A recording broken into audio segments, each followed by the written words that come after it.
Avec Liso, on se connaît depuis plus de 5 ans. Avec Eva, on partage beaucoup de choses, sauf une. Elle croit aux manifestations du paranormal, mais moi, je suis plutôt sceptique. Moi, il y a un truc qui me fascine, au-delà des dons spécifiques de voyance, c'est les rêves. Et surtout, ceux qui sont prémonitoires. C'est vrai que même moi, parfois, j'ai une forte sensation de déjà-vu, ou l'impression d'avoir prévu que quelque chose allait se passer.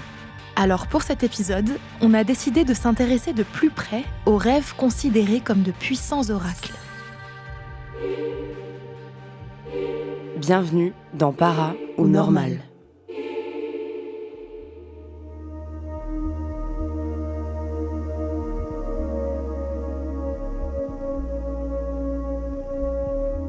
Cette fois-ci, c'est moi qui emmène Eva rencontrer quelqu'un.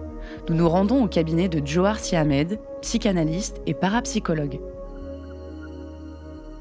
Alors la parapsychologie, c'est un corpus qui étudie les phénomènes paranormaux, évidemment, parmi lesquels il y a deux grandes catégories, une catégorie objective et une catégorie psychique.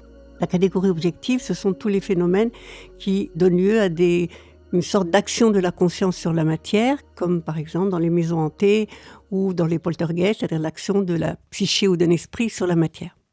Et l'autre aspect, qui est l'aspect peut-être le plus courant, celui qu'on étudie le plus peut-être, qu'on voit le plus en cabinet, ce sont les phénomènes dits psychiques qui concernent la télépathie, la prémonition, la rétrocognition, donc les rêves prémonitoires et tout cet ensemble de choses. Évidemment, il y a beaucoup plus de détails, mais en gros, ça se divise de cette façon. Vous faites des psychanalyses d'expériences exceptionnelles. Qu'est-ce que vous qualifiez exactement d'expérience exceptionnelle et quelle est votre approche théorique puis pratique de la chose ? Donc c'est une espèce de titre générique qui permet de mettre dedans tous ces phénomènes qui sont à côté d'eux, qui sont un peu bizarres, qui nous secouent, qui nous donnent aussi des informations peut-être sur le futur ou sur le passé. Il y a des personnes qui ont des phénomènes paranormaux qu'ils gèrent bien. C'est-à-dire ils peuvent avoir un rêve prémonitoire, une expérience exceptionnelle de télépathie, ça les remplit en disant « t'es arrivé ça, c'est un peu bizarre, mais quand même... bon. » Puis d'autres, ça ébranle tellement que ça les fait souffrir. Ils ont l'impression qu'ils ne peuvent plus penser, que le monde entier est en train de s'écrouler, que la réalité... Donc cette expérience est trop forte pour qu'ils puissent l'intégrer. Donc c'est comme ça qu'on a fondé cette partie de la clinique qui s'appelle parapsychologie clinique, ou clinique des expériences exceptionnelles, qui permet de recevoir ces personnes, non pas de les psychiatriser, mais de les entendre et d'essayer de les aider à intégrer, comme quand on intègre un événement trop dramatique, eh bien on va les aider à intégrer ça dans leur chemin de vie, dans leur parcours. Vous animez un enseignement sur ce qu'on appelle les états de conscience non ordinaires. Est-ce que vous pouvez nous expliquer un petit peu ce que ça veut dire et nous en parler plus précisément ? J'en suis arrivée à me poser évidemment, comme toute personne qui s'intéresse à ça, le problème de la conscience. C'est quoi la conscience ? La conscience dans l'état vigile, où nous sommes là toutes les trois, la conscience dans le rêve, la conscience dans la maladie, dans le coma, et la conscience pendant ces phénomènes-là, ou la conscience en transe, qui est utilisée depuis la nuit des temps. Et donc, dans ce parcours-là, je me suis intéressée donc à ces phénomènes-là, et ensuite, je me suis rendu compte que ces phénomènes-là, c'était émergé dans un état de conscience particulier. Même quand c'est à l'état de veille dans la journée, c'est quand même quelque chose qui fait une ouverture un peu particulière du champ de conscience. C'était pas moi, je sais pas ce qui s'est passé, j'étais un peu secouée. Enfin, on sent bien que le mode de fonctionnement de la conscience a bougé à ce moment-là, n'est plus le même. Et je me suis rendu compte il y avait des gens qui utilisaient quand même de façon moderne ce qui se passe depuis la nuit des temps, c'est-à-dire l'entrée en transe, l'accompagnement en transe. L'entrance, ça veut dire quoi ? Ça veut dire un changement du fonctionnement, des modalités de la conscience. Mais quand on entre dans ces états-là, on ouvre le champ de conscience. C'est-à-dire on ouvre, j'aime bien donner l'idée de baies vitrées, de grandes baies vitrées qu'on ouvre, et on est en général dans la vie quotidienne ou la vie habituelle, on a des fenêtres comme ça, à peu près, voilà, on peut voir. Et puis, dans la vie, quand on change d'état de conscience, eh bien, c'est comme si on ouvrait des baies vitrées dans toutes les directions, derrière, devant, et qu'on voit... C'est logique, changer le mode de fonctionnement de la conscience et faire que la conscience puisse s'émanciper des réalités et des contraintes habituelles du corps et de la logique pour pouvoir voyager, pour aller chercher ce dont j'ai besoin à ce moment-là. Et pour ce faire, la transe, le travail dit de respiration holotropique qu'on a appris chez ce psychiatre, permet d'ouvrir le champ de la conscience. Et donc ce travail renoue avec cette histoire et permet, grâce à des musiques à l'hyperventilation, puisqu'on est dans un pays où on n'utilise pas de drogue. Donc l'hyperventilation permet d'ouvrir cette conscience et d'entrer dans cet espace dont je vous parle, un peu comme si on ouvrait toutes ces baies vitrées.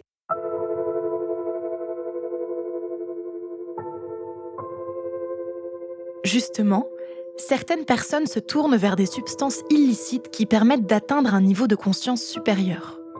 C'est le cas de l'ayahuasca, un breuvage à base d'écorce de liane qui est couramment consommé en Amazonie. En France, l'ayahuasca est illégale. Il y a quelques mois, Caroline est partie en Colombie pour suivre une formation de yoga. Et pendant son séjour, elle a participé à une cérémonie d'ayahuasca. Donc, je suis plus allée dans une optique de détente personnelle, de relâchement, d'épanouissement, un peu de tri. Et je me suis dit, si je peux être une meilleure personne derrière avec moi-même et être dans l'apaisement, je cherchais surtout peut-être la sérénité, enlever l'anxiété, un peu de... Je ne veux pas dire la dépression, parce que je ne suis pas dépressive, mais ces tendances qu'on a à être un peu dans le down, pour rien, dans notre vie, etc. J'ai envie de balayer certains trucs. De toute façon, en fait, il faut avoir une intention derrière l'ayahuasca. Si déjà, tu n'es pas connecté avec toi-même, que tu ne sais pas ce que tu vas rechercher, que tu n'es pas là-dedans, honnêtement, ça ne sert à rien. Pour ça, j'ai des potes qui m'ont dit « Ah, j'aimerais trop tester. » Mais tu vas pas tester l'ayahuasca, tu le vis, en fait, le truc. Tu vas pas le tester, c'est pas un test. Du coup, en fait, avant toute chose, on rencontre la chamane quelques jours avant la cérémonie. Donc elle est venue là où on avait notre formation de yoga, donc c'était paradisiaque. Donc une petite dame qui arrive, on dirait Pocahontas, elle sort d'un film. Tu te dis, mais il y a vraiment des gens comme ça dans la vraie... Non mais c'est fou, quoi. Enfin, incroyable, adorable. On a un entretien individuel avec elle si on en a envie, pour lui parler de ce qu'on veut en fait. Pendant 3 jours, Caroline suit un régime alimentaire très spécifique. Des produits véganes uniquement et aucun aliment contenant des toxines, même le café. Le soir de la cérémonie, Caroline se retrouve sur une petite plage de la Sierra Nevada avec 7 autres participants. Avant de boire l'ayahuasca, elle passe par plusieurs étapes. Un peu de méditation, un lavement avec du coton, une inhalation de râpé et d'autres encore. Au bout de 2 heures, ça y est, elle peut enfin boire la tasse d'ayahuasca. C'est dans un petit shot, entre guillemets, en coco, en noix de coco. Et la chamane nous dit, vous buvez tout d'un coup. Donc je passe, grosse gorgée, t'en prends quand même pas mal. C'est dégueulasse. Ça a un goût qui est incomparable. C'est vraiment très amer. Et ça te reste en bouche un peu. Je dirais presque que c'est collant. Très collant, c'est noir, t'as l'impression de boire du pétrole, quoi, tu vois. Ça donne pas envie du tout. Et donc une fois que t'as bu ça, elle t'indique un hamac qu'il y a sur la plage. Donc chacun a un hamac désigné. Tu vas te poser, tu prends ta couverture, ton coussin et ton petit sac à vomi. Et tu vas te coucher. Et en gros, elle te dit, tu vas te reposer. Je m'installe sur mon hamac, je prends mes petites affaires. J'ai plus trop de notion du temps à ce moment-là, mais je pense qu'il y a une bonne demi-heure qui se passe avant que je sente que l'ayahuasca commence à agir dans mon corps. Je commence à saliver, tu vois, avoir un peu l'intestin qui gronde un peu, etc. Donc ce que je fais, c'est que je m'assois sur le côté, prête à rendre, hein, très clairement. Et en fait, d'un coup, tu te vides. Mais vraiment, c'est puissant. Et moi, j'ai pas la phobie de vomir du tout. Ça me posait pas de problème parce qu'il faut le sortir, hein, l'ayahuasca. C'est toxique pour l'organisme. Hein. C'est pour ça qu'il est rejeté. Ça te purge, en fait. Hein.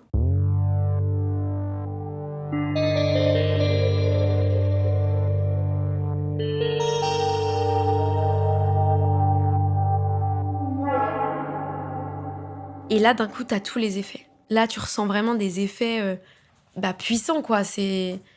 Tu trembles. Moi, je tremblais. Tout mon corps tremblait. Je tremblais pas physiquement, mais à l'intérieur, j'avais l'impression de voir mes veines, de voir mes muscles, de voir... et que tout tremblait. Et le sol tremblait. Je me sentais en séisme constant. Et j'avais cette sensation, mais tout de suite après avoir vomi. Hein, c'est ça qui est fou. T'as vraiment tous les effets d'un coup. J'avais la sensation que le monde que je voyais de mes yeux, c'était des pixels. Que si je le voulais, ça disparaissait. Que c'était moi qui me créais cette carte. C'était la vraie vie, mais c'était ma vie que je m'imaginais. Et que si je le décidais, tout partait en pixels et que c'est le néant, quoi. Et alors, rien ne m'a fait peur. Moi qui suis quelqu'un de très anxieux, je n'ai jamais paniqué. J'ai pas vraiment réussi à dormir, parce que de toute façon, c'est pas le but. Mais c'est dur de lutter, de pas t'endormir parce que t'es KO. Hein. J'ai cru avoir des visions de... En fait, je voyais tout très bien, tout très en détail. Il fait nuit, hein.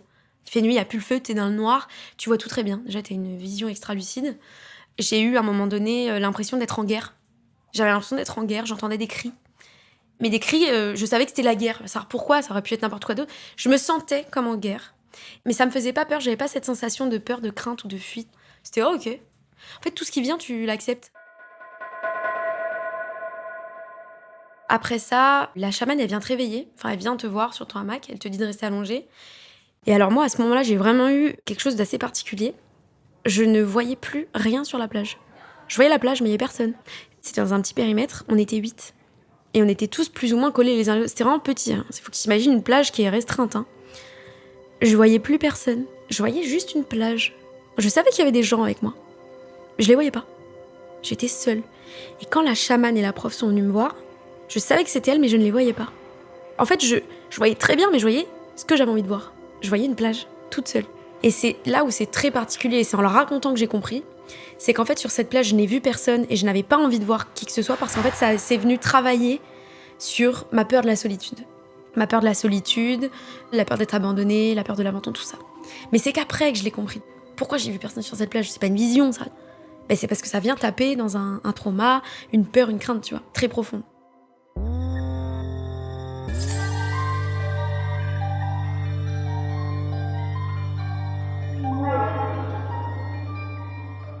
Mardi Noir est psychologue et psychanalyste. Elle est la chroniqueuse psy de Slate. On a eu envie qu'elle nous parle de ce besoin chez certains de se tourner vers des substances très fortes pour mieux se connaître. Mais moi, j'ai souvent entendu les personnes qui ont recours notamment à ça, au LSD de manière plus classique, on va dire, ou à l'ayahuasca dans des stages organisés, etc. Ce que j'ai souvent entendu, moi, c'est des personnes qui, en fait, ont le sentiment d'être coupées complètement de leur inconscient, qui ne rêvent pas, qui ont du mal justement à imaginer des choses, où c'est un peu aride, où il y a quelque chose d'une aridité psychique, quelque chose d'un peu... Alors, il y en a qui vont finalement être bien organisés du côté de cette aridité, et puis d'autres que ça va frustrer. Et ils vont avoir dans l'idée que prendre cette substance va les ouvrir, comme c'est les forcer à... C'est-à-dire que là, ils n'auront pas le choix. Il y a une substance qui va le faire à leur place. Pour moi, c'est une des raisons, à mon avis, qui pousse certaines personnes à le faire. Ou des personnes qui veulent faire, il y en a, j'ai déjà entendu aussi, je vais faire une psychanalyse en accéléré, qui ont la flemme de se mettre sur le divan et d'y aller progressivement, et qui ont dans l'idée qu'ils vont gagner 10 ans d'analyse, alors qu'en fait, ça n'a rien à voir, c'est pas la même démarche. Mais on va dire que dans l'esprit de certaines personnes, c'est la même chose, mais en accéléré.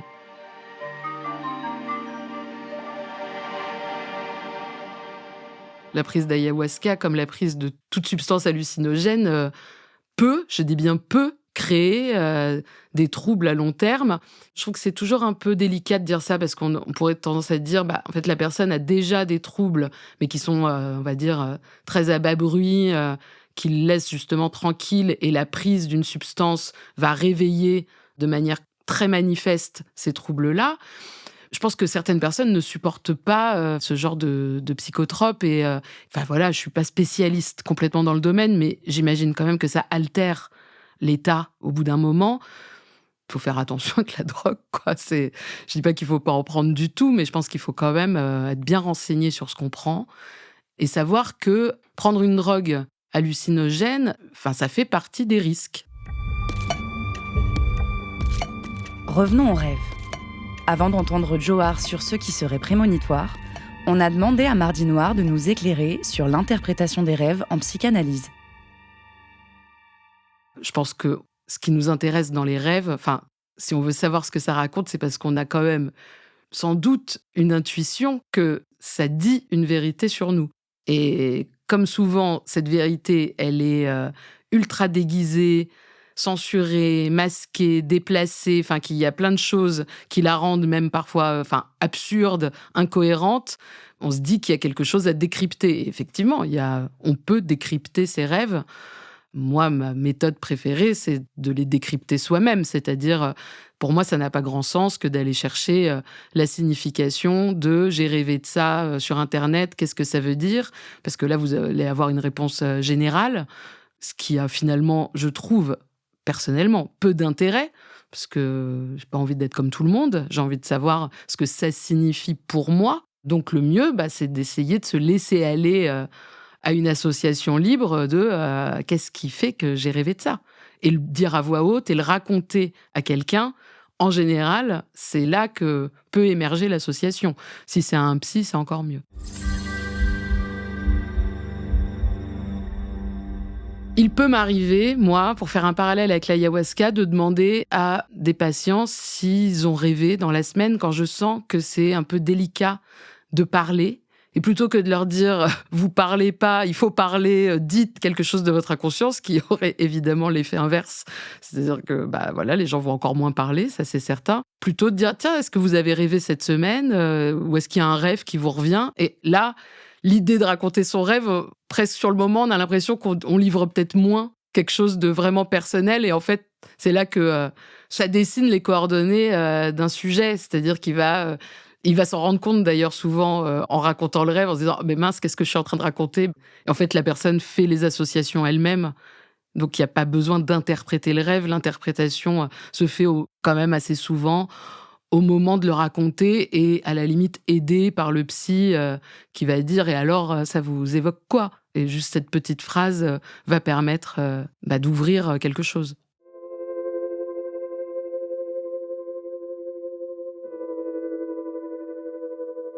Johar Siamet nous a expliqué la différence qu'elle fait entre un rêve prémonitoire et un rêve normal. Les rêves prémonitoires, ça peut être une prémonition, une image, un petit scénario. Ça peut être aussi un scénario au milieu de quelque chose, de tout un autre rêve qui n'est pas vraiment prémonitoire. Donc un rêve prémonitoire, c'est-à-dire que par un effet qu'on va essayer de décoder ensuite par rapport à l'histoire du sujet, là où il en était, on va décoder pourquoi il a eu ça. Pour savoir que c'est prémonitoire, il faut que d'abord que la personne ait raconté le rêve ou qu'elle l'ait écrit. Donc une fois qu'elle l'a posé, quand l'événement se passe, on va dire « tiens, j'ai rêvé exactement ça. C'est exactement mon rêve, je l'ai écrit, voilà, j'ai écrit à telle date. » Donc un rêve prémonitoire, c'est quelque chose qui met en scène un événement dont rien dans l'état actuel des choses ne peut me mettre sur la voie. Et pourtant, je rêve de cet événement qui va se produire quelques jours après ou quelques mois après ou quelques années après. Mais est-ce que, par exemple, si c'est quelque chose dont on rêve, par exemple, si on rêve qu'on va réussir un examen, un truc comme ça, par exemple, et que dans les faits, ça arrive 2 jours plus tard, est-ce que là, on peut parler de prémonition ou est-ce qu'on peut se dire « ok, on a rêvé de ça et donc on s'est donné les moyens d'y arriver » Oui, voilà. Oui. Ça peut être les deux interprétations. Probablement celle où on s'est donné les moyens, on s'est donné une confiance. C'est un rêve de répétition. Donc je répète en me mettant dans la peau de quelqu'un qui réussit, donc je réussis. Donc c'est pas forcément prémonitoire là, c'est quelque chose qui est, j'ai répété un peu comme un acteur répète son rôle pour pouvoir être au point au moment où il sera sur scène. Donc c'est aussi une partie des rêves de répétition, de préparation qu'on retrouve souvent. Et comment ça se fait que des personnes puissent faire le même rêve vraiment similaire de A à Z à de multiples reprises? C'est comme les messages de notre inconscient, parfois on les entend pas. Donc parfois, ils vont revenir à plusieurs reprises, taper de plus en plus fort. C'est le cas de certains symptômes. Et peut-être que ses rêves veulent lui dire quelque chose, ou son inconscient veut lui enseigner quelque chose qu'elle n'entend pas, ou qu'il ou elle n'a pas entendu, et qui se répète jusqu'à ce qu'elle l'entende et qu'elle prenne en compte, et qu'elle le regarde, et qu'elle l'observe, et qu'elle l'analyse. Si c'est la même personne. Voilà.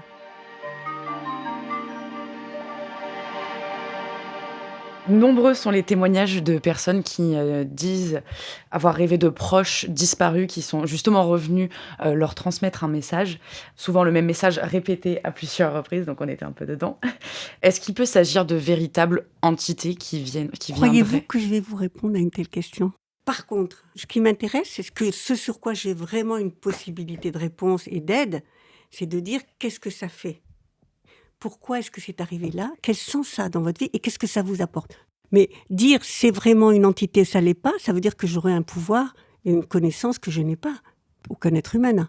Il faudrait mourir vraiment pendant longtemps et revenir pour pouvoir peut-être dire les choses. Donc, par contre, c'est un matériel entendable, c'est pas quelque chose qu'on va jeter en disant non, pas du tout, ça n'existe pas, non. Vous l'avez vécu, savoir avec qui, avec quelle personne de votre entourage, est-ce que c'est quelqu'un que vous avez connu, qu'est-ce que ça vous a fait en vivant cette expérience? Et toujours pareil, d'amener la personne à élaborer ce qui se passe autour de cet événement et d'en faire quelque chose, et pas simplement il m'est arrivé un truc bizarre. Ce qui est intéressant, c'est que c'est porteur de messages, en fait. Voilà. Dans tous les cas. Dans tous les cas, c'est porteur de messages. C'est porteur peut-être aussi, comme les rêves dont on parlait tout à l'heure, certains rêves sont des rêves de messages, des rêves de répétition aussi. On répète un événement qui va venir, qui nous fait peur, et puis on va répéter qu'on passe l'examen, on est face à l'examinateur. Donc il y a des rêves de répétition, il y a des rêves messages, qu'il faut entendre qu'est-ce que ça dit à un moment donné de ma vie. C'est très riche, c'est quand même nous-mêmes qui faisons ces rêves. Nous sommes les metteurs en scène de notre rêve. Mais Moi, je rêve que je tombe. Ouais, moi aussi, souvent. Mais à une vitesse folle, Voilà. sans jamais m'écraser. Mais je tombe, mais je suis prise par la vitesse et je peux rien faire. Et je me réveille vraiment en sursaut avec cette sensation de... Je fais toujours des rêves de vitesse. Toujours. Que ce soit dans une voiture que je peux pas arrêter, dans un avion qui va se crasher, mais je vis pas le crash, mais je ressens la vitesse. Et c'est terrible parce que je peux rien faire. Je sais qu'il va se passer un truc. Et c'est tout le temps, tu vois, ou moi qui suis propulsée à pleine vitesse, toujours en relation avec la vitesse. Donc il n'y a jamais de finalité, il n'y a jamais d'écrasement contre un mur ou quoi, sans jamais avoir de contrôle là-dessus. Et c'est pour ça que parfois quand je suis en voiture, côté passager, j'ai toujours le réflexe d'appuyer sur un frein qui n'existe pas. Parce que je revis mon rêve et je me dis, oh, ça va arriver, il faut que je freine alors que je peux pas. Alors quelle est notre première chute dans la vie ? La naissance. Ah oui. Première descente de la filière c'est vrai. génitale, c'est la naissance. J'avais le cordon autour du cou, ils ont dû utiliser les forceps. Ah, Voilà. Donc il y a vraiment quelque chose de dur qui s'est passé. c'est dingue. Oui. Ah ouais. Ouais.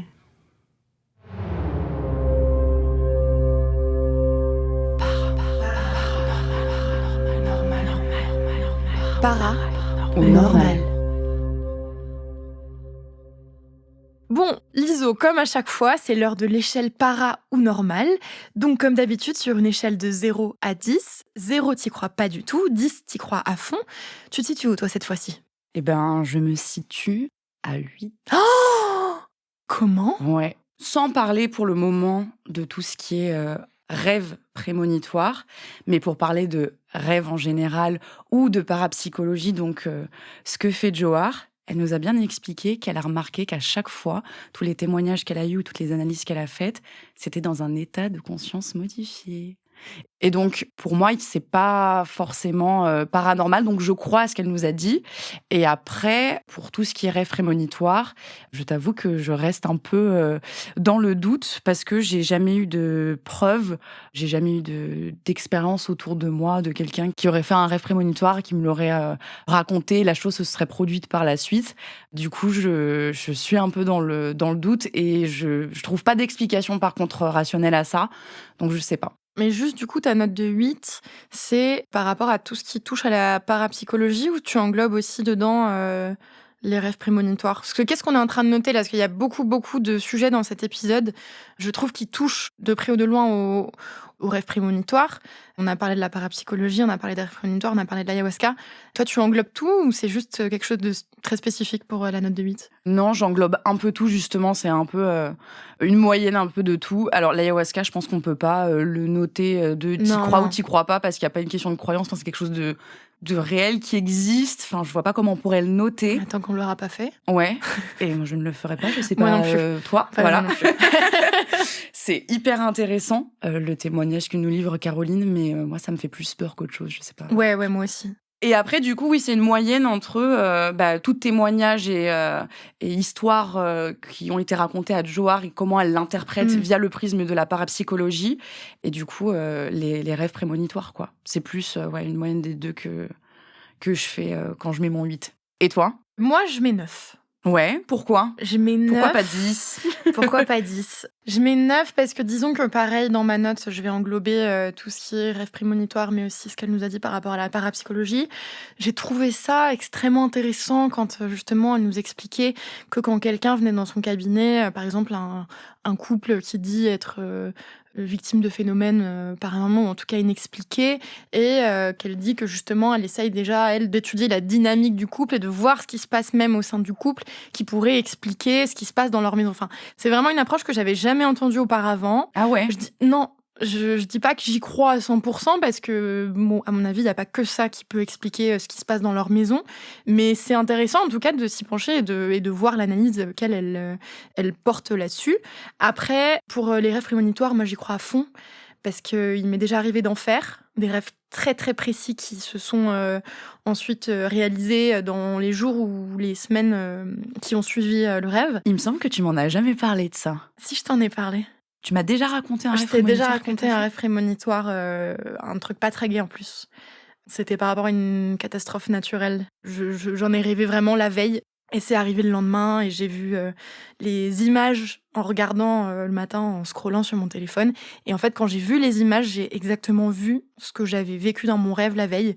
Les mêmes personnes qui couraient, les mêmes places, la même disposition. Enfin, c'était assez Ah ouais. troublant.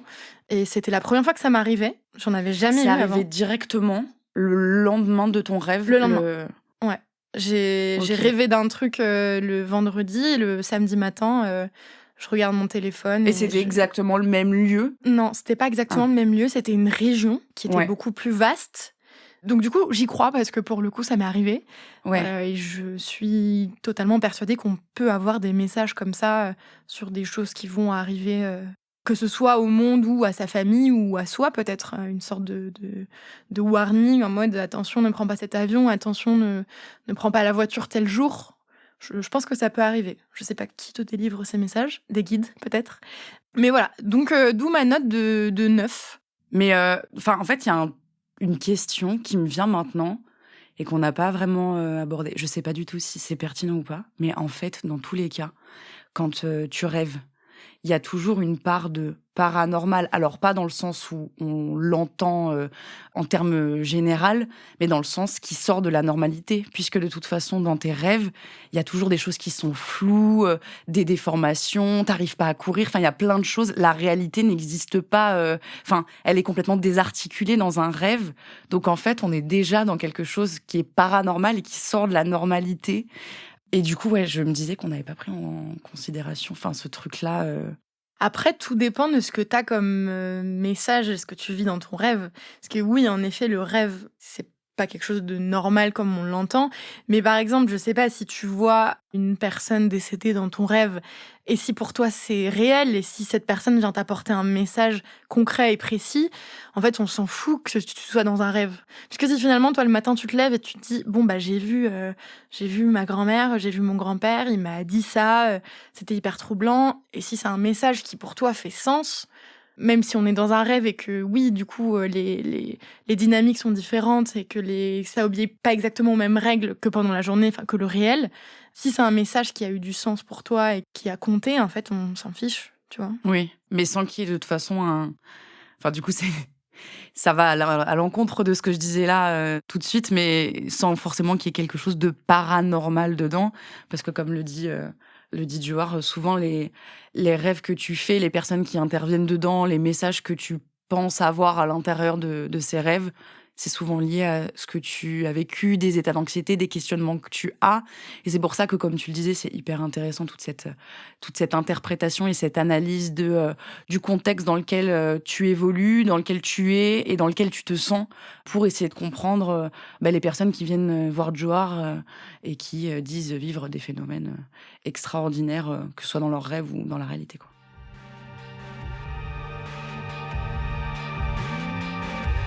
Vous venez d'écouter le 7e épisode de Para ou Normal, un podcast d'Eva Lopez-Hérault et Liso Campana, produit et réalisé par Slate Podcast, sous la direction de Christophe Caron. Production éditoriale Nina Pareja, réalisation et montage Aurélie Rodriguez, sound design Johanna Lalonde. La musique est signée Arnaud Denzler.